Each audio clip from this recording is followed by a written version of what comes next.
Voilà, on va continuer avec les propriétés. Grandeur, nous avons les propriétés.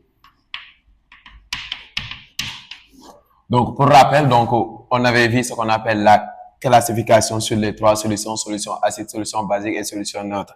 Donc, nous allons voir ce qu'on appelle les propriétés. Et ici, ces propriétés se basent sur trois formes. Premièrement, nous avons ce qu'on appelle la conductibilité,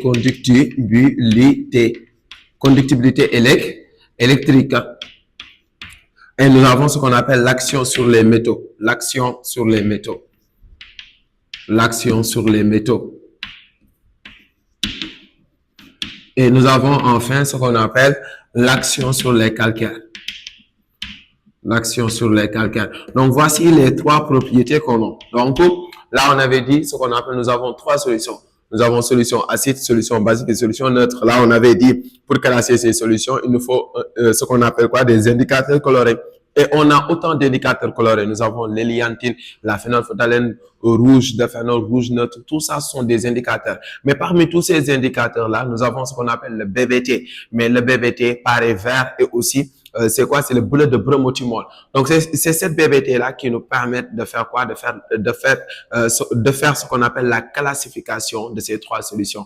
Voilà. Donc, après cette classification-là, donc on va voir les propriétés. Ça veut dire nous avons ce qu'on appelle la conductibilité électrique, nous avons ce qu'on appelle l'action sur les métaux et l'action sur les calcaires. Et ici, on va parler de conductibilité électrique. Rappelez-vous en classe de quatrième, donc nous avons ce qu'on appelle quoi? Un cuivre à électrolyseur. Donc, ce cuivre à électrolyseur, donc nous avons ce qu'on appelle deux électrodes, électrodes négatives et électrodes positives. Et ici, nous avons des bactéries, ça veut dire borne positive et borne négative. À l'instant t égale à 0, là, nous avons ce qu'on appelle de l'eau pure seulement. Et on avait dit, l'eau pure seulement ne peut pas conduire le courant électrique. L'eau pure seulement ne peut pas conduire le courant électrique. Maintenant, pour qu'il y ait passage du courant électrique, là, il nous faut ce qu'on appelle une solution de soude ou bien une solution acidifiée. Exemple, généralement, on utilise ce qu'on appelle une solution de soude. Pourquoi utiliser cette solution de soude? Parce que cette solution de soude-là renferme des ions. Ça veut dire dans NaOH, nous avons des ions Na+, et quoi? Et OH-. Maintenant, si on ajoute ici, ou bien si on introduit ici une solution de soude, donc là, on aura ce qu'on appelle quoi? Passage du courant électrique. Et rappelez-vous, l'électrolyse de l'eau sert à quoi? Sert à décomposer l'eau. Donc, pour qu'il y ait la décomposition de l'eau, il nous faut ce qu'on appelle une solution de soude. Maintenant, si on a une solution de soude, il y aura largement ce qu'on appelle le passage du courant électrique. Ça veut dire, l'eau se décompose en O2 et en H2.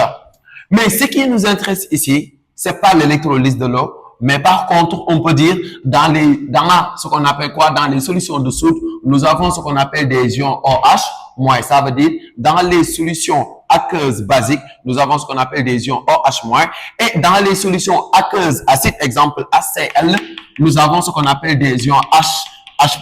C'est ça qui nous intéresse. Donc, cette électrolyse de l'eau ne nous intéresse pas. Donc, ce qui nous intéresse, c'est quoi? Ce sont les ions OH- et les ions H+.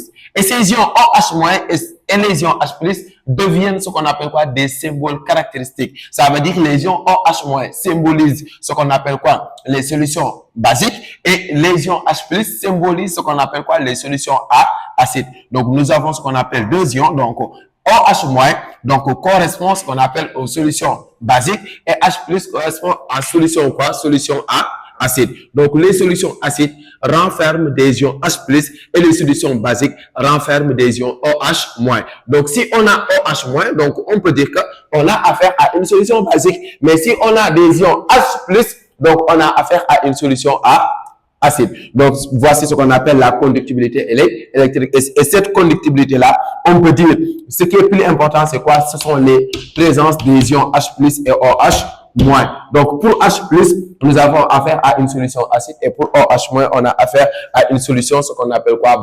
Basique. Et après ça, nous avons ce qu'on appelle l'action sur les métaux et l'action sur les calcaires. Pourquoi l'action sur les métaux? Parce qu'on peut dire que les métaux usuels, tels que les zinc, les plombs et les fers, peuvent, ce qu'on appelle quoi? Réagir avec ce qu'on appelle quoi? Avec ce qu'on appelle l'acide chlorhydrique. Exemple, Zn plus HCl.